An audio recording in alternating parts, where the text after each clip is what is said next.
I think what's really special about Coursesites is it addresses the whole learner. So it's not just about one specific tool, but you have access to a not just an online learning platform, but we also have, as you'll see in the next slide, other resources available that really address all aspects of a learner's needs, I think. And we have almost 40,000 instructors using Coursesites across 142 countries. And Coursesites is localized to 6 different languages, so it's being used in many different ways across the world to reach people with different needs and even speak different languages. So this is kind of puts it visually into perspective. We offer mobile learn for free in Coursesites.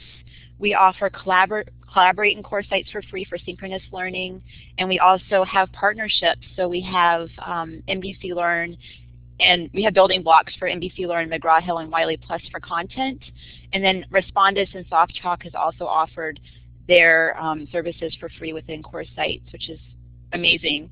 And then we also offer, I should have mentioned, Connect for Learn, which is just limited to, that's alert notifications, and that's just limited to the United States. We don't have Pearson integration yet. Part of, because we're a global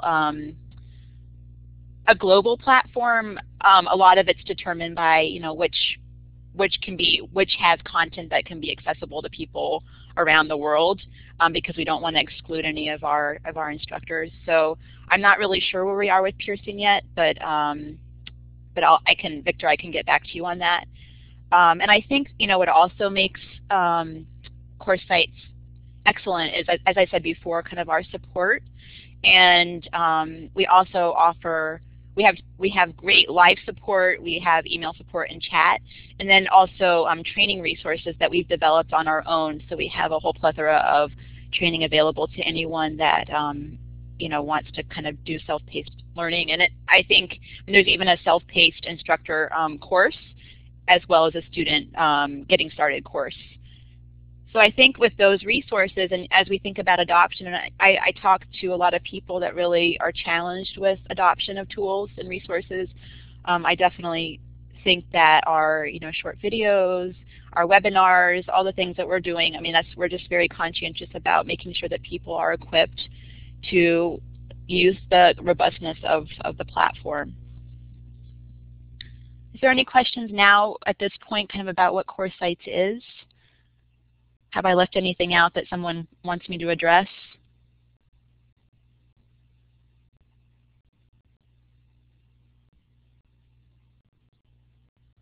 All right, so I'll move on.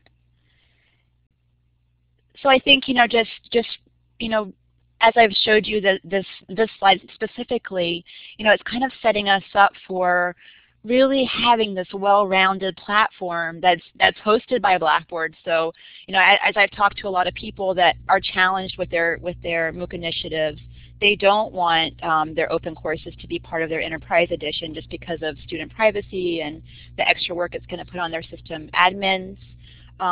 So they are looking for a platform that is external from what's going on in their institution. I think it really takes off the burden of the system admins to have more of a faculty-focused platform like Coursesites that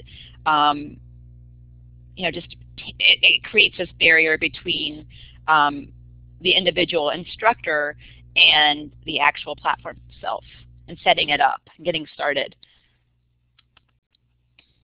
So, as I mentioned before, Coursesites, we had our own open courses. We just, we really thought about, it's just one thing to offer a free platform to be able to share open educational resources, but how do we really elevate this to the next level and kind of have an experiential experience that not only are we able to reach people with open education on Coursesites, but we can kind of set an example about what anyone can do, and hopefully, through doing this, kind of create a framework and an experience that really empowers other people to have their own open courses. So we had an open course with Dr. Bonk from IU Bloomington, and it was called Instructional Ideas and Technology Tools for Online Success. And the objective was to really, it was really focused on educators and getting them to actually experience what it was like to be a student in an open course or in an online course, to give them insight as we're talking about motivating and retention and engagement, all of those things, that for them to actually to be students using the tools that they use in their everyday lives with their online students, that they would have this new insight into what it was like, and hopefully not just learning, but by doing, really expand their ability to be effective online teachers. So actually this screenshot, the course is still open, and I think that's what's the beauty of it. Even though it's officially ended, it is kind of lived on, and you can go in and you can self-enroll, and I'm going to get to that, but that's one of the benefits of Coursesites is the self-enrollment feature. But you can experience that yourself by self-enrolling in this course and really looking at the resources, the discussions, how it's been set up, to really get a feel of how we did it. I'm going to move on. So I created this list of the things that I feel like are the benefits of using Coursesites as a MOOC platform. And as I've already mentioned several of these, but the fully hosted and supported, we always stay on the latest and greatest Blackboard technology. So within 30 days of the latest release, we upgrade on Coursesites. And just so you know, I know all of you have experiences with your own servers at your institutions, but our downtime is very minimal. It usually, for a major upgrade, it takes maybe 4 hours, and we give plenty of advance notice and let you know that we're going to be doing that. And so currently we're on Blackboard 9.1 SP9, and so I think that it's just great because you're always going to get the latest, and I think that makes a big difference kind of in the learning experience. And then also we have our own team of developers, so we can do some rapid development as we get feedback from our community and have our own experiences. We're really able to implement that learning experience into our core product, or into Coursesites. I shouldn't say core product, but into Coursesites. And so, as a result of our open course that we had, we were able to take that experience and really make some changes in Coursesites to make it more MOOC compatible, and I'll talk about those in a few minutes. When we set up our course, we developed a way for, I think you saw on the previous screen, the self-enroll, so the open enrollment capability. So it takes a barrier out of the instructor having to manage enrollments, and people can just automatically enroll into a course, and that's a setting that any instructor can turn it on or off. So if you choose to have an open course, you can just set it as an open course. There's two ways. It can be completely open enrollment, so the student just clicks on the self-enroll and it just takes them through the process of setting up their account and automatically enrolling them in the course. Or you can have a code, an access code that you would create that you could give people if you do want to create a little bit of a limitation but still keep it open. And then also I think what's really incredible, because we're faculty focused, is that we have an institution and course homepage. So each individual instructor has their own URL, and so does the course. And so that makes it a lot more shareable and great way to kind of communicate it across the web. I'll show you on the next slide about that as well. Of course, social and active learning tools that are just part of Blackboard, for example, blogs and wikis, and discussion boards, enhanced roster. So as a result, as I said before, of our course, that was one thing that really came up that we needed to do, was make it easier for people to connect and find each other, because I think a large part of a MOOC experience is being able to search for people with similar interests, kind of aside from just self-enrolling in a group. People really want to be able to know who's from my country or who is from my institution, and the roster capability we had before didn't really allow that. And also, of course, people want to know about others, there's other social networks, all of those things, or websites that are really important, I think, when you're more in a networked learning environment. So as a result of our course, we enhanced our roster to be more in alignment in the idea with making it easier to connect within a course. And then, of course, for our course, we're interested in providing a badge, and we use it as an opportunity to develop an integration with Mozilla Backpack. So I think that's very exciting because, as we know, that's many people are trying to figure out how to integrate badges as motivation tools into their programs right now, and reflecting that skills can be beyond a degree, or we're getting information in so many different ways. I think badges is just another great way to address that. And of course, you can easily publish the entire course as an open educational resource, and it will become searchable. So again, it's just not, it's kind of creating that whole picture of not just having an open course, but then you're actually being able to provide it as an OER, which I think makes it just even more powerful. And then, of course, you can educate unlimited students using Coursesites. So we have no limitation on how many students you have in your course. I'm going to take a minute and look at Dan's. Okay, he wants to use badges in his Blackboard course, but I don't have the technical expertise. Is there a way to use Coursesites technology in my regular Blackboard courses? So Dan, what we did is we just used the adaptive release functionality as far as releasing the badge itself. And it's interesting as we kind of went through our own process of what is a badge. It's really just an image. So using adaptive release, which kind of creates criteria for an object to get released to the student, is how we set it up. And to make things less complicated, we kind of used a combination of requirements and the honor system. So people would mark review that they had completed the weekly requirements for each week, and then once they had completed requirements for the entire course, the badge released itself. But Dan, that would be a great thing for you to reach out to us on, and we would love to help you get it, maybe troubleshoot some ways for you to integrate that into your course at Butte College. So please reach out to me, and maybe Jarl and I can help you with that. Great, so I'll move on. Any other questions at this point?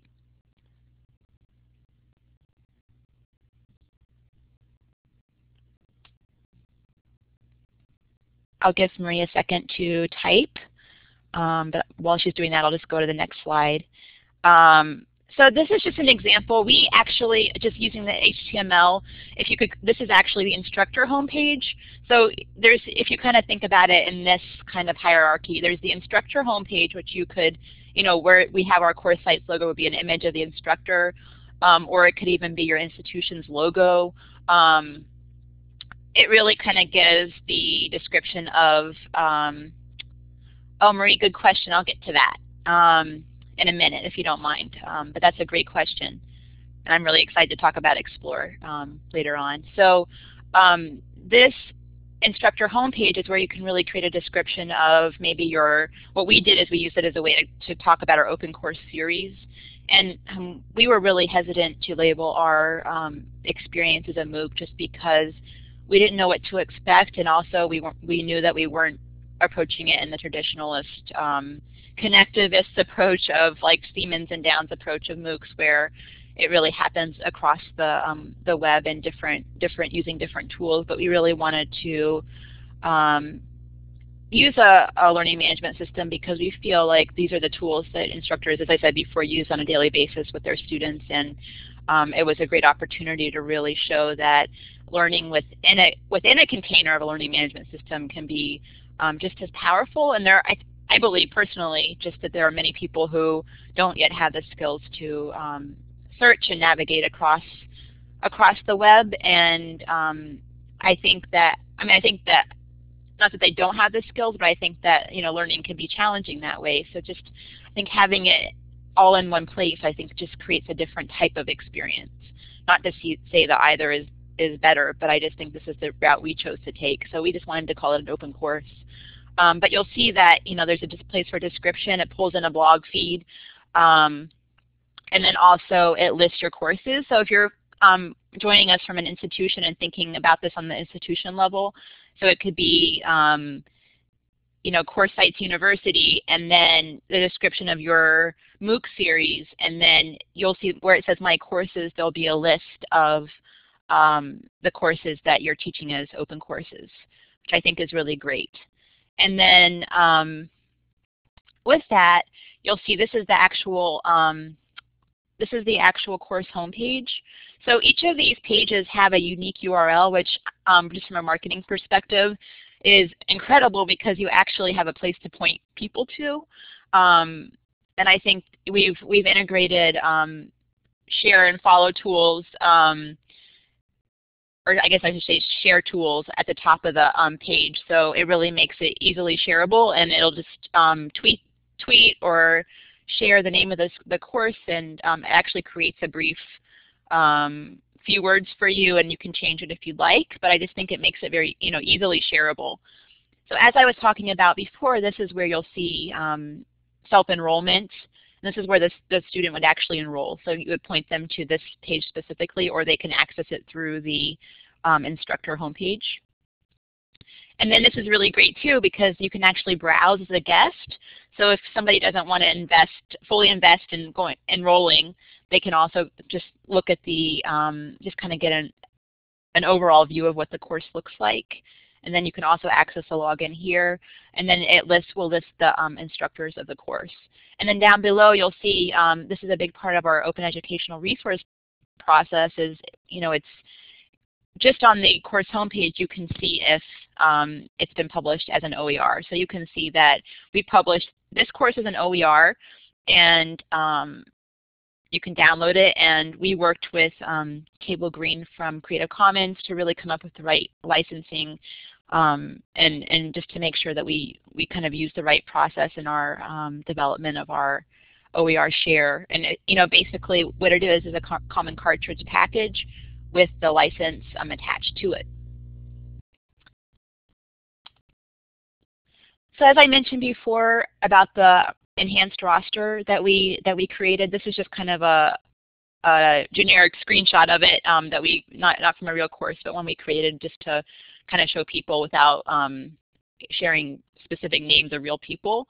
But it's really great because you can actually you see, you know, your list of instructional staff, students and guests, and it's searchable.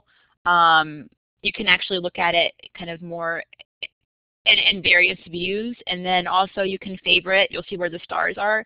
You can favorite people that you really kind of want to follow and bring to the top of your course. So it just kind of makes it easier to connect, and in a large kind of course experience, it kind of identifies the people I think that you really want to network with. Any questions on the roster or anything else we've talked about? Okay, I'll move on because I do want time for discussion. So this is just kind of how our open course looked, and I just wanted to kind of point out the structure. And this course lasted for 6 weeks, and we had a week of orientation. And our idea was that really we wanted it to make it a self-directed learning experience, and I think that was a bit idealistic because I think people did want a little more guidance at times, which was interesting to kind of find. But we did have weekly instructions about discussion. These are your discussions, resources. And then we would have a live session on a weekly basis with Dr. Bonk. We would record them and then put them right back into the course, so people could either choose to attend the live session or watch the recorded one, which was part of our badge requirement. And then, so really I just wanted to kind of give you an idea of how we set ours up. and I'll move on. Just as far as sharing, as a result of this course, we got feedback that during the course, we got feedback that it was really hard with so many people using blogs to kind of follow the new blog. So we actually created a blog feed that's now available in Coursesites, so people can have a blog feed to keep up to date on new blog posts. And then also you can pull in a Twitter feed, because as you know with MOOCs, usually a lot of conversation will happen in other places as well. And I also just wanted to show you a screenshot of our badge, of what our badge looks like and how it kind of integrates into Mozilla Open Backpack. So this is what, when the badge actually releases, they'll see it here, and then it walks them through the process of integrating it into their Mozilla Open Badge Backpack. So this is just kind of the summary of our course. We had more than 4,000 enrollees at this point, and I think that was pretty incredible. And of course, we had different levels of engagement. So there was a lot lower percentage of people that were really actively engaged, but a lot of people that were exploring resources and jumping in when they had time. And as a result of the course, we had an 80-page document of resources that we aggregated, which was really incredible. If anyone's interested in that, I can email it to you. I just wanted to share some of the quotes from our experience. I'm not going to actually read them, but if you'd like to just take a minute to read them. And as I said, the course is still open. We publish it as an OER, so feel free to download the package. And as I just mentioned, we have the aggregated document of resources that I can share with anyone. And again, as I said before, I mentioned support, but I just wanted to kind of show you what the support page looks like. So you have many options. So that kind of concludes the, oh, Dan, that's a good question, actually. I think I had many different, I think as an instructional technology student, I kind of came in with a lot of ideas about kind of, I think I was a little idealistic about, like I said before, that people would really be able to be more self-directed. And I think it was just interesting that I think we got different types of feedback, that people needed a little more direction and structure, and others were fine with just kind of exploring and defining their own learning objectives. I think that resistance-wise, we had some challenges with people that came in with expectations from the beginning that it would be like an experience that they, a typical Downs or George Siemens experience, kind of based on connectivism, and that's really not what we wanted to do, and that wasn't our objective. So we were really focused, I think, from the beginning, and tried to communicate that we would really focus on the evaluation process on a daily basis and try to make changes and adjustments as the experience evolved. I think our big mistake was in the introduction, in the orientation, that we had people introduce themselves in the forums instead of maybe doing an activity that created an opportunity for people to network in other ways. But that was partially because we didn't realize we would get so many people. I think we were just really trying not to have expectations. But as a result of that, we weren't prepared for so many people signing up in the first week, and the introductions becoming kind of overwhelming. So I think, but the incredible piece of this is that through this, it gave us this great insight into what we can do better the next time. We were able to develop some things within Coursesites that I think is going to make it a better experience for others in the future. And I mean, I think, as we all know, it's all just a learning process. So it was probably one of the most powerful ones I've ever had, just to be learning with so many people across the the world. That's true. I did learn what I could do on 3 or 4 hours of sleep, but that I'm used to being in graduate school and working full time. So that's just part of what I'm used to at this point. If anyone wants to speak up as well, please let me know. But I had a question come in from Marie, I think it was, about Explore. So I think as I said before, this has been a journey, and you know, being able to create an open course or share it as an OER is great, but how is that searchable? So I mean, I think that's a big question for people, like, how does this fit in? Where's the place where people can really look for resources or open educational resources that have been published and find them, you know, based on specific criteria? So as Marie mentioned, there's going to be something released called Explore, which is the cross-platform learning object repository. And I'm just going to flip through my slides to find out where I'm sorry for this, but I think it's towards the end. So, and again, this is kind of still in development. The beta is going to start in, I think, the fall. So I just have to show you this because things change. But I am really excited about this. And Coursesites resources will actually come into Explore, which is great. And also Khan Academy is committed to having their resources be searchable through Explore as well. So basically, as I said, it's a cross-platform learning object repository, which means that it's going to work not just for Blackboard, but a couple other platforms, which I'm not completely sure about which other ones will be compatible with this, but if anyone wants to know, I can get back to you. And it's a cloud solution that really creates a way for people to search for content and discover content easily. And then a place, you know, and then pull it into your course.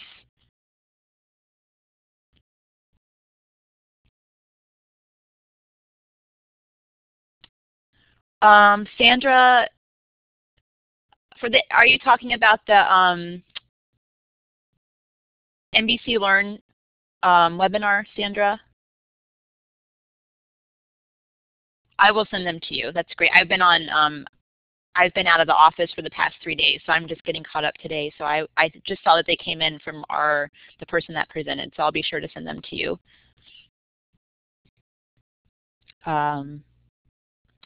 So this is Explore, and again, you know, you can just really kind of pull in different learning objects based on really specific areas that you're trying to address in your course, and find content that way. And then, you know, in Coursesites right now, it's just you just publish your OER as the whole course, but I think this allows you to really get down by each kind of piece of the course, which is exciting as well.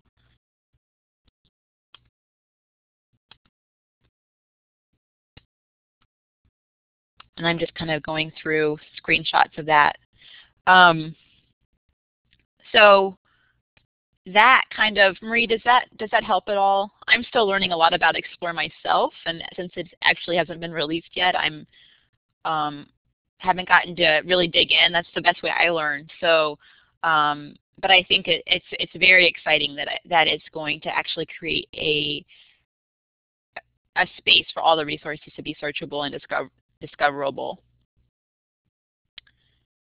Do we have any more questions? And I mean, as I said before, I really want you to feel supported by our team, and you know, I'm working actually in the process of working with several institutions, giving presentations to faculty or specific departments that are thinking about doing MOOCs, and or you know, if institutions in the process of an evaluation.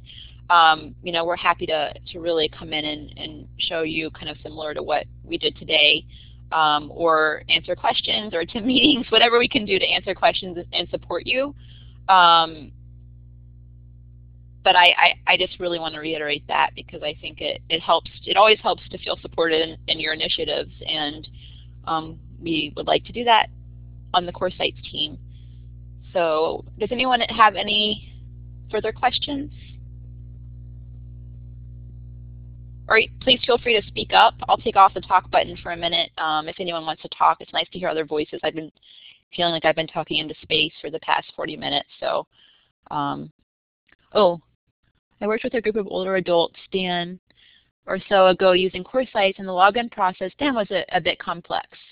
Oh, so Dan, we just actually, will this be available in slide or audio format after the session?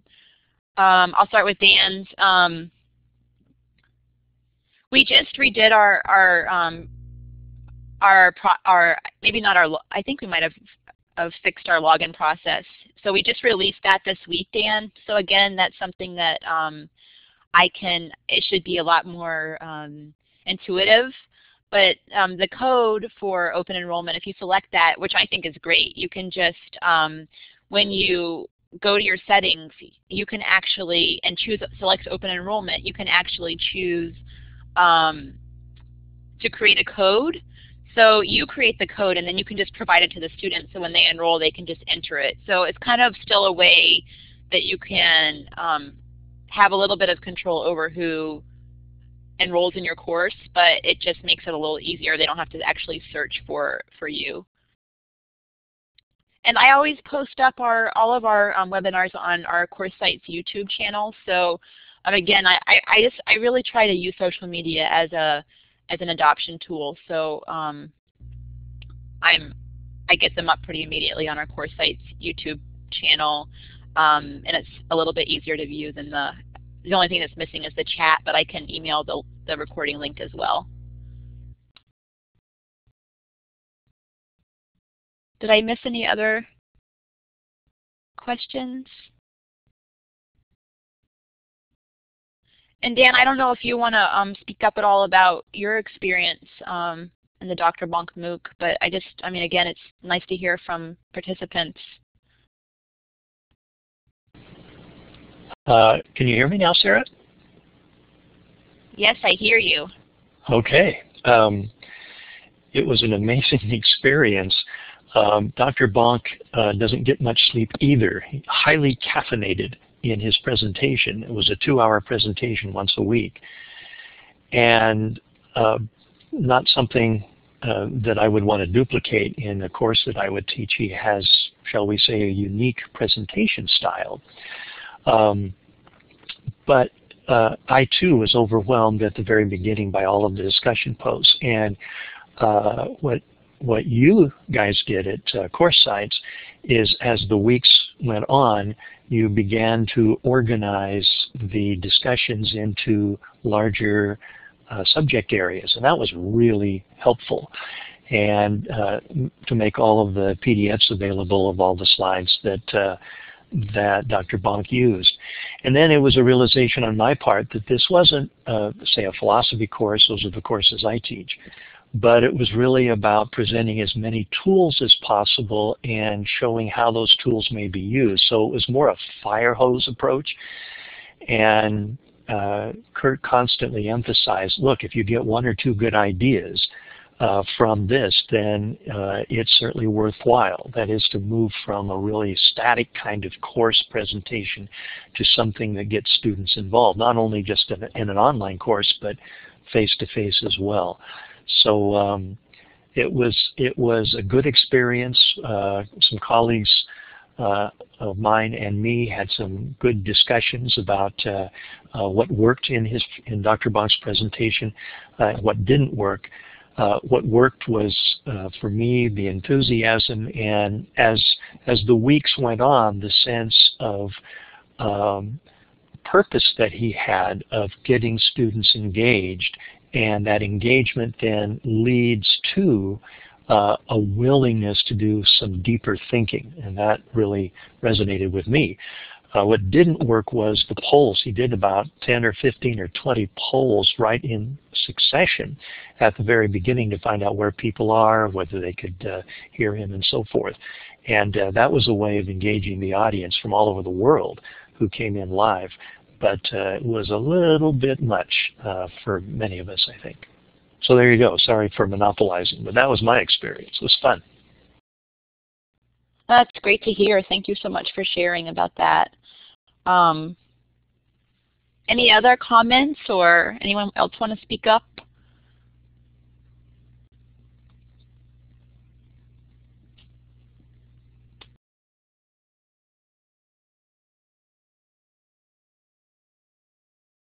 Thank you everyone for joining today. It was really meant a lot to me to be able to present to you about this topic I feel so excited about.